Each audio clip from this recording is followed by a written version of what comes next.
All right, now I got it. All right, so I kind of want to go over our property hazard assessments. It's kind of like our one-on-one wildfire education, where basically we go out and go to each property and talk to homeowners if they're there, and if they're not there, we do an assessment anyway, just from the driveway. But if they are home, we like to walk around with them, and then we also do leave like door hangers, information, firewise stuff, ready, set, go information, and then if they call me, we can make appointments as well, and we can go out there and do home assessments with the property owner.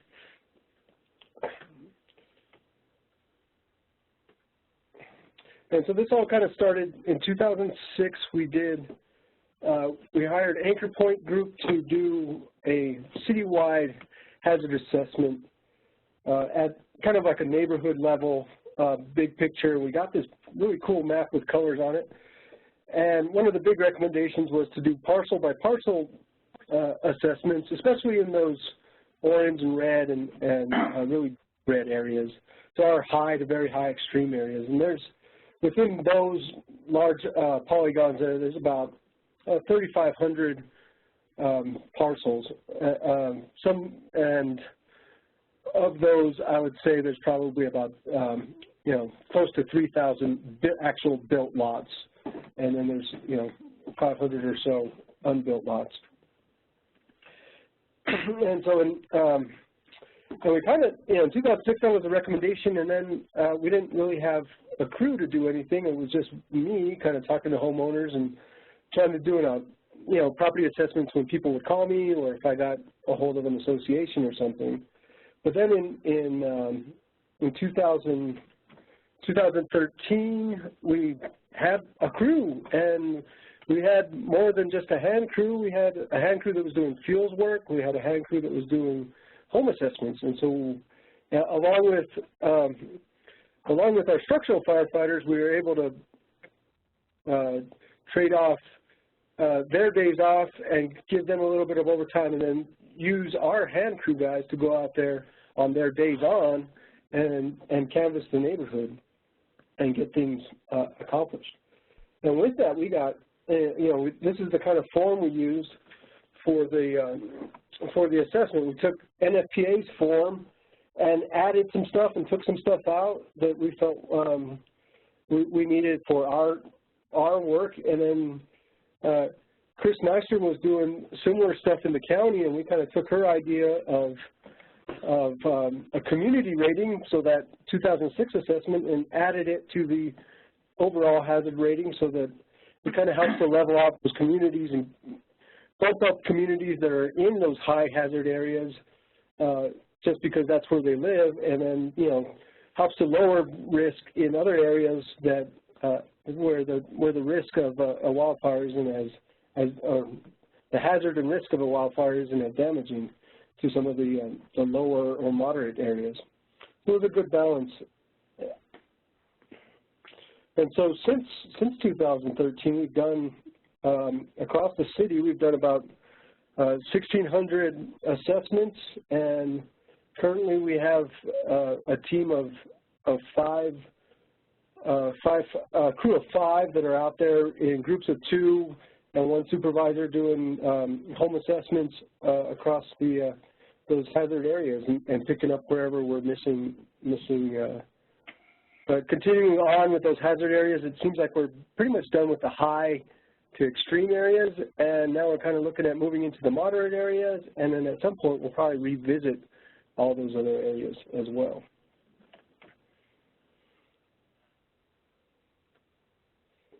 And I'll kind of share my screen here and show you what kind of some of the stuff that we've been using this one software from Trimble, and it's called TerraFlex, and it's kind of a cool software where it allows you to, you can use it with an app on a tablet, and then you have the desktop version that I'm showing you here, and you can kind of see where what kind of assessments we're doing, and you can look at, it takes a little bit of time to work through, but you can kind of see who's doing what. You can you can zoom in and you can look at your assessments, and then you can actually go through your assessments afterward and look through, you know, who the homeowner is, if we got a homeowner name, with the street name, the address, if we made contact with the resident, who did the assessment, and then it has all the stuff that was on that page that I showed you earlier, our assessment sheet. It gives you all that information. And then we also took, let's see if I can zoom in, let's see if I can find one where we've been actually taking pictures. Let's see. So we've also been able to take, you know, photos with them. And we're trying to get a photo of the address, try to get a photo of the property itself with the address marker. And sometimes they don't always come out. You kind of have to cock your head sideways to see, but try and get the address marker in the driveway and then any other hazards that are along the area that some of our guys may have seen. So you got like the wood, you know, wood ladder right there with the wood pile and everything else. And then what's really cool is that we're able to take all this information and export it and then show it in our GIS layer. And then you're also able to, and this is kind of where you create the form, and I'll kind of just show you, well, let's see. I'll show you an old template of what we did do, and you can edit it, and it's pretty easy to create your own form, and you can just pick and drop your own numbers and create your own data fields, whatever you may be looking at, whether you're picking up numbers or maybe it's just a yes or no question that you want, or if you're picking an item that has choices and you want to have a drop-down list and you can pick it so that it's multiple choice, or you can only pick one choice, one decision. And then I'll stop sharing my screen now and go back to the PowerPoint. But let's see. So through this whole process, we've been able to, you know, build partnerships within our department, and we've been outside our department with evacuations, a Firewise community, Preparedness Day, community events at homes, and our green waste pickups with our slash pile pickups, and really been able to take advantage of those one-on-one connections throughout the community. So what have we learned? Well, we kind of learned to be patient, and know it's, you know, I kind of anticipate us doing, we've been doing on average about 600 assessments a year, and so it's going to take us a while to get all the assessments done that we'd like. And, you know, be willing to revisit properties over again. Lots of times we've gone to a property and done the assessment, and then a different owner takes over, or we've given them the assessment and then they want it over again, or they've done some work and they want us to go back. And then, you know, be adaptable. We're using the, you know, the TerraFlex software now, but we've gone through, that's kind of our second or third iteration of how do we collect the data, and we're always kind of improving it and trying to make sure it's still relevant. And then understanding the needs of the neighborhoods and knowing that each neighborhood has its own personalities, each neighborhood has its own covenants and rules that they govern by, and how they interact with each other. And so understanding that. And I think the biggest thing that we've kind of learned is really to just, you know, build relationships within the community and having a pulse on the community and how we react with people, or how, you know, making that positive influence on the people we're touching with. So that's pretty much my slide. If anybody has any questions, we could, you know, maybe spend 5 minutes with questions.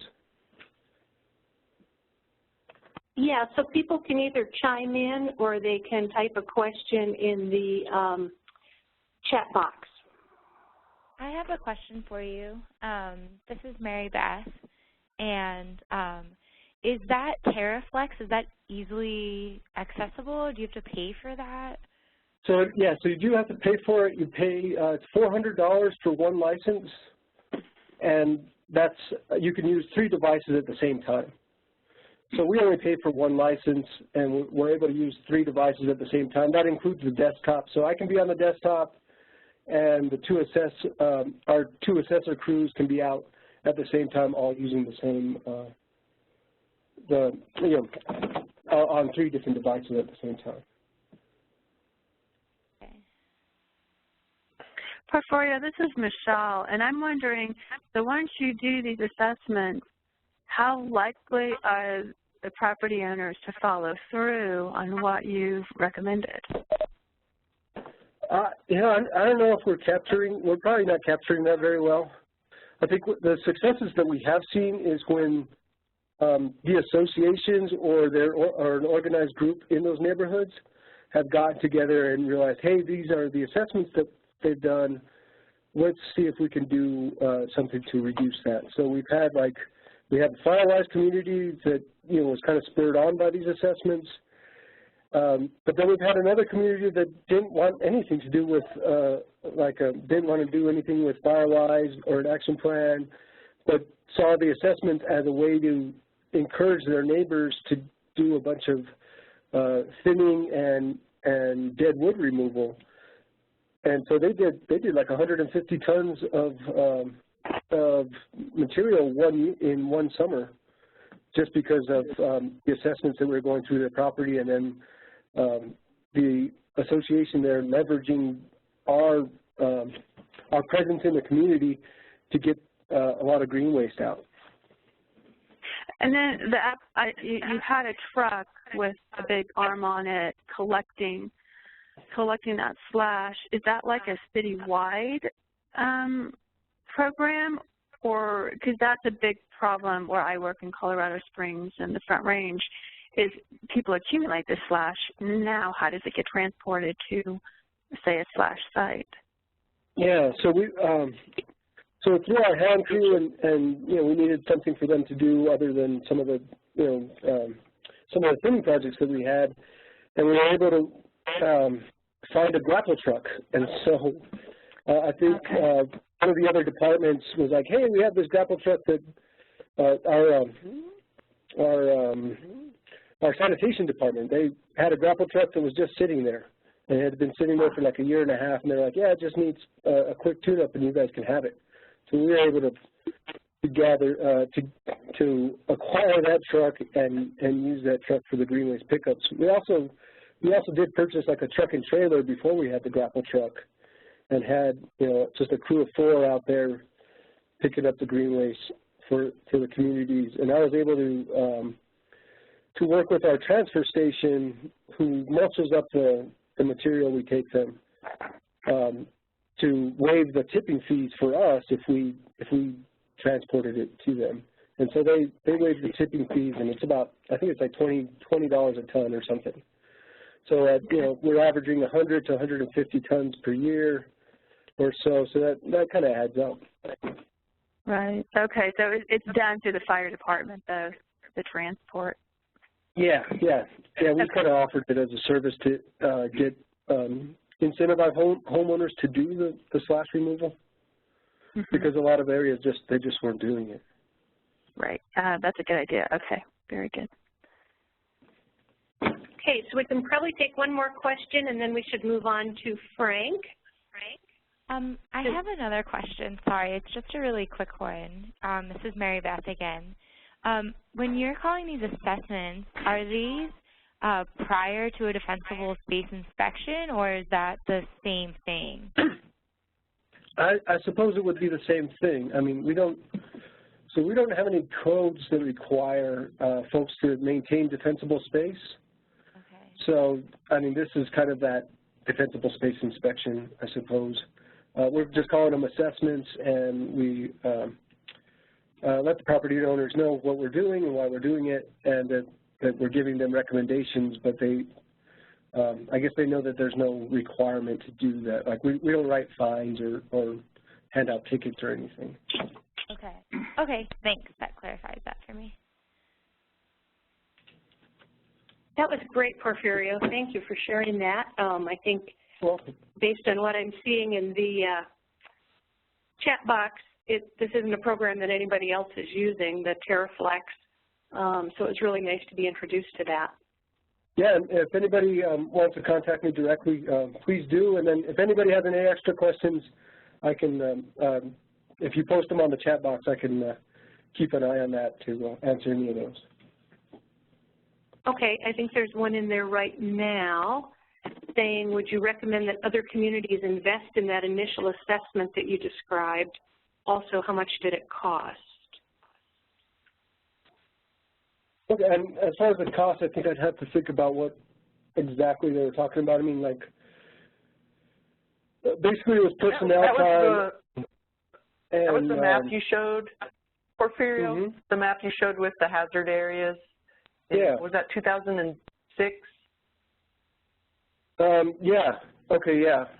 That overall assessment? Yeah, that was in 2006. And I'm trying to remember what we paid for that. I want to say we paid.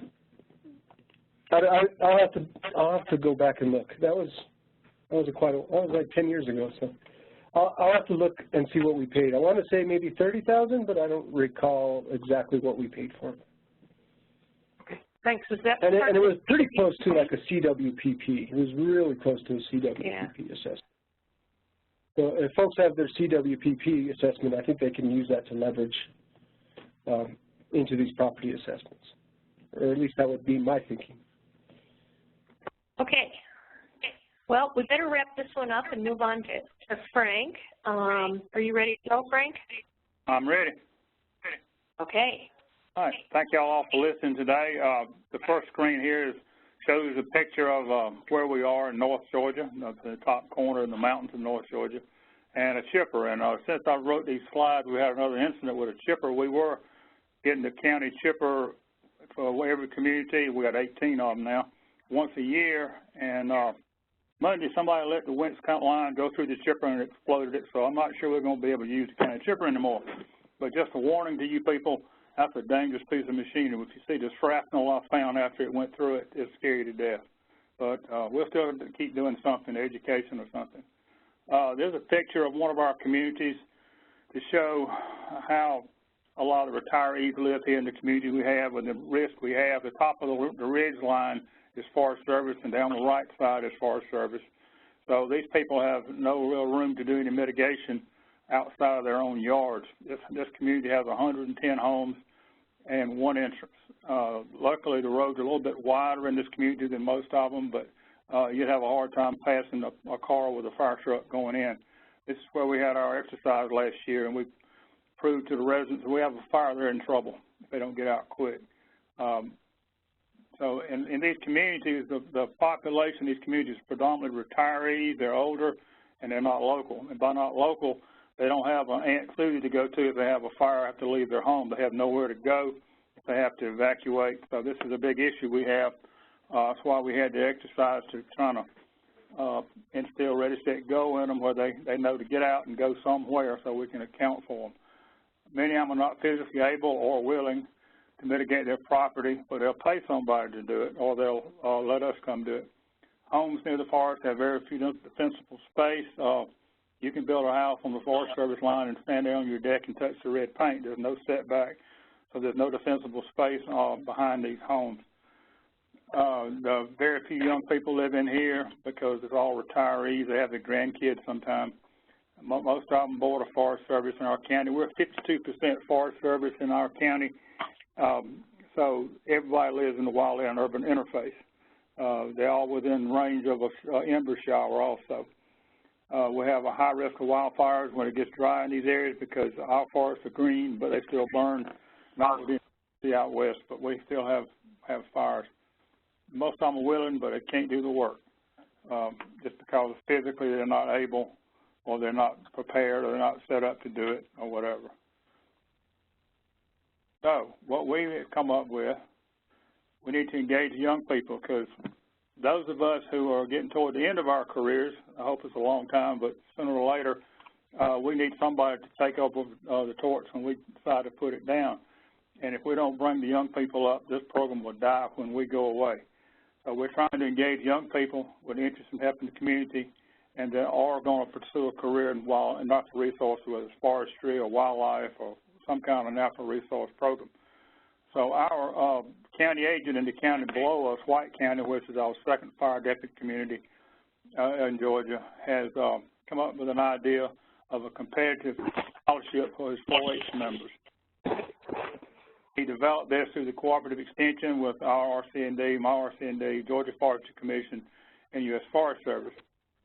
When this thing goes successful, which we're sure it will, they're going to take it statewide. There's 159 counties in Georgia, so we're talking about a lot of scholarship. But if we can get that many kids engaged, then our program will live on into the future, which is something we've got to work on. If we don't engage them, it'll die with us. So that's the whole point of this thing.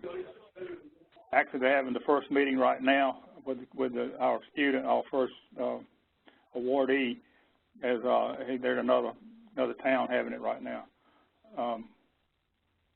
The program is the kid has to write a one-page summary that he's going to pursue education beyond high school, because this scholarship will be awarded only when he graduates from high school.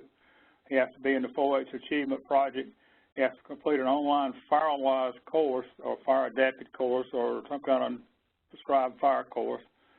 He got to assist the local wildland fire agencies in White County or the Georgia Forestry Commission or U.S. Forest Service in leading an educational program to the public. That could be in his community or his school or at one of the days they have before school starts. They have to host their own fire-wise program in their neighborhood, assist the commission with a home assessment, risk assessment, and do his own home. This is not hard to do. We just got to find the right student that wants to get involved, and we found one. And then after the first year, we give them $500 the first year, and after the first year, they get $50 a year extra for taking another course, attending 2 of our coalition meetings, and he has to go to one of the promotional event like the fair, or we have Firewire Preparedness Day in May. He has to attend that, or she, and have 3 hours of 3 home risk assessments. So these are pretty easy to get. Finding the kids who want to do it is not easy, but when you tell the parents it's $650 maybe to buy books with, you get their attention. And but we found a good one now that's willing to start. He's a country boy that wants to get into forestry, so we're hoping that it'll go like we think it will, and if we do, we're going to pass this on to others in other counties and other states and the rest of the network.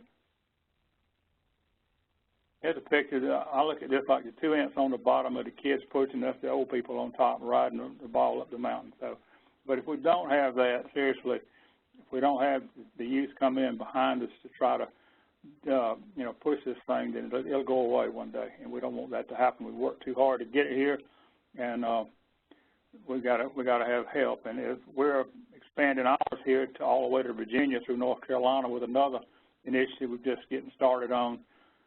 So we're going to be needing a lot of help from the youth and everybody up that way. We're going to expand it through the RC&Ds from Georgia to Virginia and see if we can expand up that way.